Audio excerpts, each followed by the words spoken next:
초대형 산불로 인해서 최악의 국가 재난 상황이 지속되고 있습니다. 벌써 26분의 국민이 희생됐고 대피 인원만 2만 4천여 명에 달합니다. 산불로 소중한 생명과 삶의 터전을 잃은 모든 분께 깊은 애도와 위로를 전합니다. 정부 당국이 총력 대응을 하고 있다고는 하는데 산불의 확산 속도를 따라잡지 못하고 있습니다.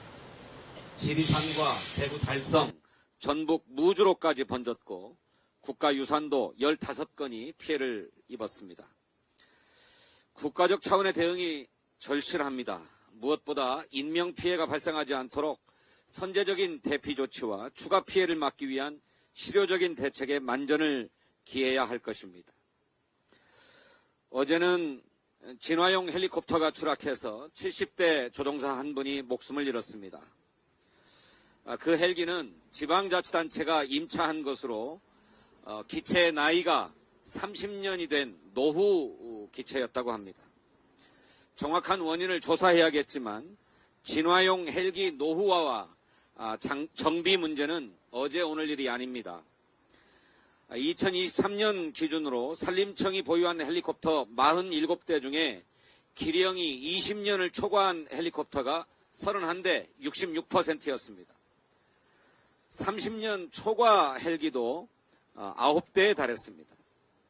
2013년에서 2023년까지 산불 진화 중에 헬리콥터가 추락한 사례는 10건으로 연평균 1대꼴입니다. 이런 상태로는 점차 대형화, 장기화되고 있는 산불에 제대로 대응할 수가 없습니다.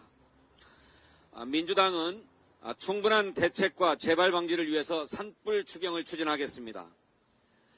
여야가 모두 조속한 추경을 정부에 요구했고 산불 추경의 필요성에도 한 목소리를 내고 있습니다만 기획재정부는 추경 편성을 위한 부처별 협의조차도 진행하지 않고 있습니다.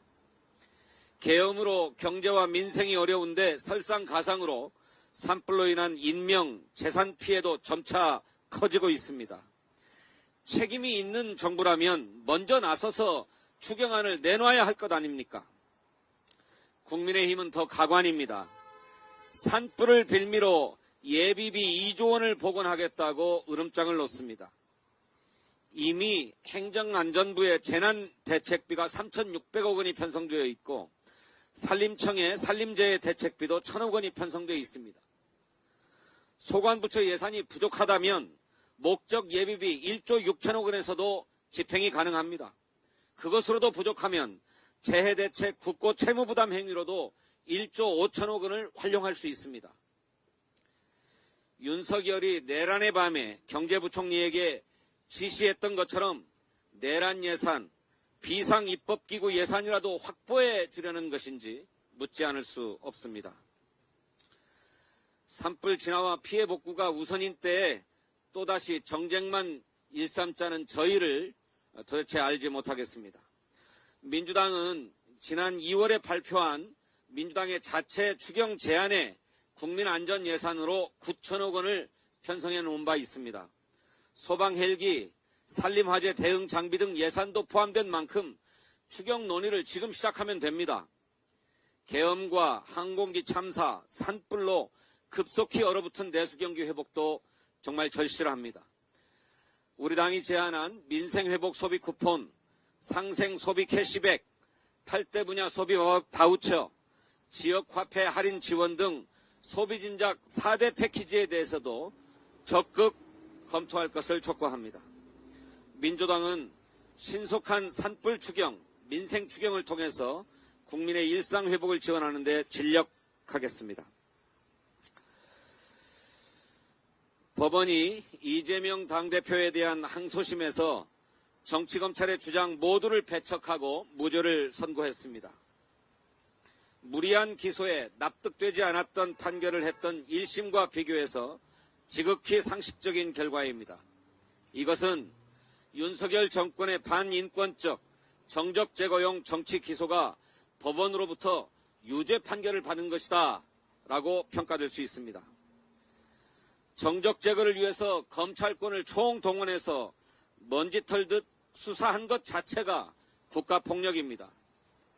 검찰은 1심에서 인식을 처벌할 수 없다는 반박이 제기되자 교유행위라는 사전에도 없는 말로 공소장을 변경했습니다. 공직선거법은 다행히 무죄 판결을 받았지만 이 대표를 향한 정치검찰의 폭력은 현재도 진행 중입니다. 이 대표 본인은 8개 사건에 12개 혐의로 5건의 재판이 진행 중이고 그 배우자 역시 법인카드 10만 4천 원을 사용한 혐의로 기소되어 있습니다. 민주화 이후 검찰이 이토록 정치 기소와 표적 수사, 정치 보복을 남발한 적이 있습니까? 국가범죄의 공소시효를 폐지하고 철저하게 처벌하는 법안이 필요합니다. 원내 제1당의 당 대표도 이토록 대놓고 탄압을 하는데 일반 국민이야 오죽하겠습니까? 국회는 반인권 국가범죄의 시효 등에 관한 특례법을 통과시킨 바 있습니다. 이에 대해서 윤석열의 대행이었던 최상목 부총리가 거부권을 행사해서 제2표결을 남겨두고 있습니다. 좌고우면할 이유가 없습니다. 민주당은 제2표결을 통해서 조속히 이 법을 통과시키겠습니다. 더는 국가폭력에 의한 범죄로 피해를 입는 국민이 없도록 하겠습니다. 한 말씀만 더 드리겠습니다. 어제 2인 체제의 방송통신위원회가 EBS 사장에 위법 자벽 시비가 큰 신동호 EBS 이사를 임명했습니다. 불과 이틀 전에 민주당이 알박기 인사 명단을 공개하면서 경고했건만 탄핵 선고가 지연되는 상황을 틈타서 한 자리라도 더 차지하려는 모렴치한 작태를 보였습니다. 이미 법원에서 방송통신위원회의 2인 체제 판결이 위법하다고 판단했지 않습니까? 위법을 저지르면서까지 알박기 인사를 강행하고 있는 것입니다. 신동호 씨는 MBC 아나운서 국장 시절 방송인 블랙리스트를 만들고 회사에서 내쫓은 장본인입니다. 국민의힘의 전신인 미래통합당의 비례대표 후보이기도 했던 정치인입니다. 민주당은 이런 사태를 결코 좌시하지 않겠습니다. 이미 천명한 대로 공공기관 운영법을 반드시 개정해서 기관장의 임기를 대통령의 임기와 일치시키겠다 하는 말씀을 다시 말씀드립니다. 감사합니다. 네, 다음은 박성준 원내운영수석님의 발언이 있겠습니다.